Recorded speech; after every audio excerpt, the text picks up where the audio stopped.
Assalomu alaykum kanal muxlislari. Bugun sizlar bilan birgalikda grek salatini tayyorlaymiz.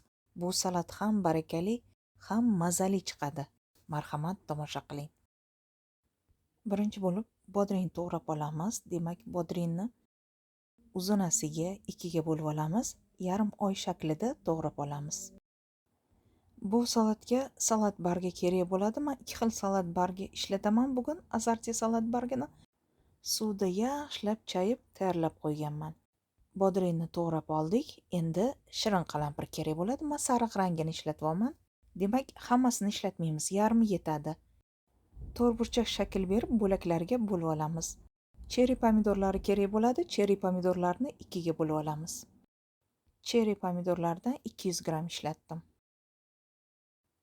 Bundan tashqari bizga kichkinagina qizil piyoz kerak bo'ladi. O'shani ham yarmini ishlatamiz. Barak-barak qilib bo'laklarga bo'lib olamiz. Xohlasanglar butunligicha koltso qilib to'g'rab olinglar. Kerak bo'lgan masalliqlarni to'g'rab oldik. Hozir biz zapravkasini tayyorlab olamiz. Zaytun yog'i kerak bo'ladi. 3 osh qoshiq zaytun yog'i quyamiz. Yarimta limonni suvini chiqaramiz. 1 osh qoshiq miqdorida limon suvi quyishimiz kerak. Tuz sepamiz, maydalangan qora murch sepamiz. Yaxshilab aralashtirib olamiz. Hozir to'g'rab olgan sabzavotlarni ustidan ozginasini quyamiz va aralashtirib olamiz. Yengil harakatlar bilan bajaramiz.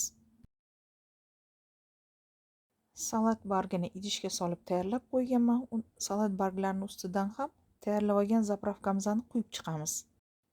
Salat bargini ustidan pomidor, bodring, piyoz, qalampirlarni mana aralashtirib olganimizni keragini ustidan joylashtiramiz.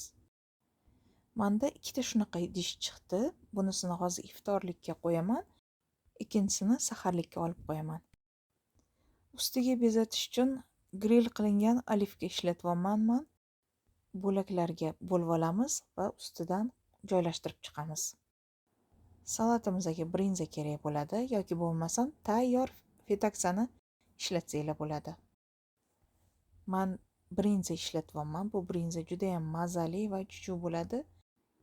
Amerikalik obunachilar uchun aytib o'taman, Manori cheese deb nomlanadi. Demak, brinzalarni ham bo'laklarga bo'lib olamiz, to'rtburchak shakl berib, ustidan bezatib chiqamiz. Ustidan zapravkadan yana ozgina quyib yuboramiz.